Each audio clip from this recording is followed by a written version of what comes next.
At a time we are dealing with numerous challenges in our nation, from the killings of young persons to the economic turmoil that we are facing, to numerous and various problems that the nation Kenya faces, I am here to give you unfiltered insight into these issues, one by one, as we delve into the details of these occurrences. My name is Chris Kushu, and this is my unfiltered insight. The politics of any country determine how governance is run or executed in that particular nation. And in our case, in this republic that we love so much, our politics happens to be rotten, which culminates into the messes and blunders that we see in terms of governance of this nation. It is one of the reasons why you see inequality in development, in distribution of resources. But to really understand and fathom exactly where the rain started beating us, we must go back to our history. We must go back to the very point where we got independence from the white man. When the white man came, he found communities owning land. He found the Kikuyu community in the central region, found the Mijikenda and Swahili community owning the coast region, found the Luo owning in the Luo, Nyanza and the Lake Basin regions. And that was the basic structure of the republic, and trade was going on well, peacefully. And there were no major issues in the country. But when the white man came, he wanted the best of the lands of this nation. And he knew and understood that getting the best of the lands of this nation, he could not just do it overnight. He needed to introduce systems that favored himself, that were self-centered, white person serving, and discriminated against blacks. He took the highlands, the places where coffee used to grow, and the places that were the most productive. Majority of this was community land. Majority of this was owned by Kenyans and by extension communities. Immediately he took these lands, Kenyans felt disgruntled because of the kind of regime he introduced was very oppressive and was taking away their rights. So certain Kenyans took it upon themselves, and a good number of them, to fight for the liberation of the nation. And not just for self-rule or self-governance or to continue running things on their own terms in their own country, but for the resources that had been taken by the white man to go back to the hands of the very communities they belonged to. When the white man left or was defeated, and Kenya gained self-internal rule by 1963 and at least full independence by 1964, the black man took over. And in came the regime of Jomo Kenyatta, a man who had been educated in the very system of the oppressors who were oppressing the nation. So he had learned a lot from them. And the self-centeredness he had inherited from the white person. The very essence of why there was the Mau Mau uprising, who fought for the liberation of the nation, was so that lands that had been taken from Kenyans could be returned to them in those particular communities. Because it was the whole essence of the killings that they had to endure, of the torture that they had to endure in prisons, of the pain that they had to go through to liberate this country from the hands of the white man.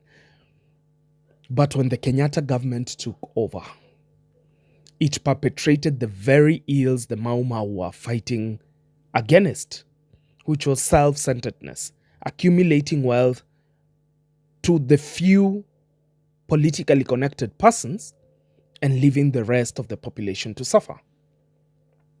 He and his cronies took those lands from the white man And instead of redistributing them to the families of those who fought for independence, and instead of redistributing them back to the community, he owned them personally. He has land as big as one province in this republic. In Kiambu, he took the best of the lands, and in other places as well, leaving squatter problems that had never been there pre-colonial times. I mean, nobody was a squatter in this country before the colonial man came. So the squatter situation was created by the white man taking the lands of the Kenyan black man, and then the continuation of that practice by the regime that came in.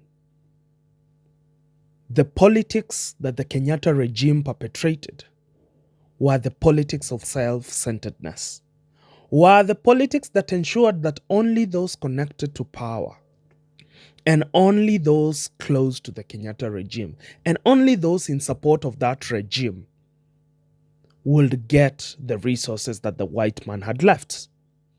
Because how on earth do you explain in one particular county there are squatters and one family or one particular person owns over 30,000 hectares of land? It cannot have been gained legitimately. That regime went on with the self-centered politics for 15 years. But to ensure the continuity of the benefit of the lucky few who are connected to power, they introduced political systems like regional kingships, so that every region had its own kind of king and its own person who controlled the people of that region. This ensured that as long as the person in power was in good terms or was connected to the regional kingpin of that particular region, he will get political support from that region, and therefore their ills will not be questioned in any way. In came the Moi administration, and the perpetration of the ills of the Kenyatta government continued in heightened ways. Only when President Kibaki in 2002 or 2003 took over power did Kenya have a system that at least, at the very least, resembled equality. Because for the first time in this nation, the children of poor persons could go to school for free. At least the very basic education for the system that was existing then. He introduced the free primary education. He then drew the Vision 2030 for the nation, a plan that was supposed to prosper the country by the year 2030, supposed to make it a developed country by 2030. He drew the road plan. He did the Thika superhighway, which carried a lot of people to town every single day, because the neighboring county Kiambu and the neighboring county Murang'a and part of Machakos did carry a heavy load of the residents who worked in the city, and drew a whole plan on the road networks of the republic, and did also rural electrification, and there was electricity going around everywhere by the time he was living in 2013. Then he introduced the most beneficial document to the republic, because he knew for equality to reign, we needed a set of laws that belonged to us and worked for us. And he worked tirelessly for a new constitution all the way from 2006 to 2010, and we got the new constitution in 2010 that we operate within today. But in came the worst of the administration we have ever had in this republic, and that was the Jubilee administration. People close to power got obnoxiously rich. They gained wealth. They gained more land.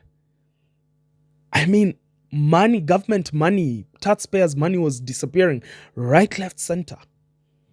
And the politics of kinship, the politics of regional kings and regional persons who were in charge of communities and ethnic politics was strengthened then. One partner of the coalition who had half the government was in charge of the region of where he came from and the people who spoke the same dialect as him. The other one was also in charge of his own community of regions, and he commanded the vote from that particular part, and they called it the tyranny of numbers. Yet in real, it was the tyranny of oppression. Because people who were poor became poorer. Small-scale traders suffered irreparable damage when their goods were burned at the port in the name of fake goods. Yet it was all just a ploy to ensure that the big and powerful had access to the market and unfettered access, and choking the small-scale traders. Crushing taxes were introduced by that regime to ensure that small-scale traders could not import goods in this republic. And they were fought from every corner. And anyone who dared raise a voice against them faced it rough, and there was no mercy for them. That is how rotten the politics of this nation is. At the very core of the politics of the Republic of Kenya is a matter of, am I friendly to the ethnic leader who governs my region? Am I loyal to the government of the day? Am I loyal to the power and the persons who are in charge of government and government power today? Am I loyal to the security forces of the Republic? If I am, I gain a lot. If I am not, I lose a whole lot, or even my own livelihood. Then in came the current government we have.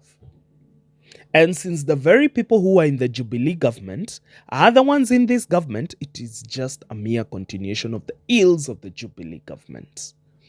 And the politics of this nation portray the picture of an institution that is completely rotten and completely broken down. The reason why you will walk into a hospital despite having a county government in place that is supposed to ensure that services get to you at the very lowest levels of this republic is because our politics is rotten.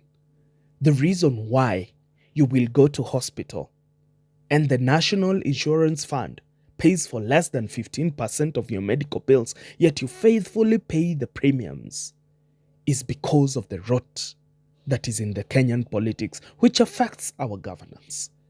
The reason why a politician will stand and fight for changes to the constitution to secure their own position against the interests of the republic is because the politics of our nation is rotten.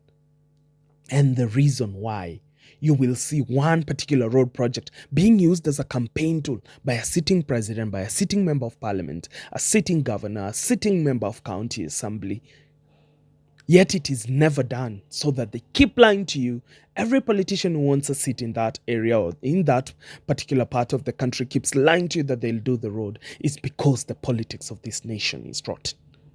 And it started at the very beginning. For this country to move forward, we must fix the problem that is our politics. Then we will have fixed our governance. Then we will have fixed the country. The only way we move forward, we turn into a developed country. The only way we move forward, eliminate corruption in the governance of this nation, is if we fix our politics. We must elect into office politicians who are not self-centered, who will in turn, especially members of parliament, do away with laws that favor those who are in power.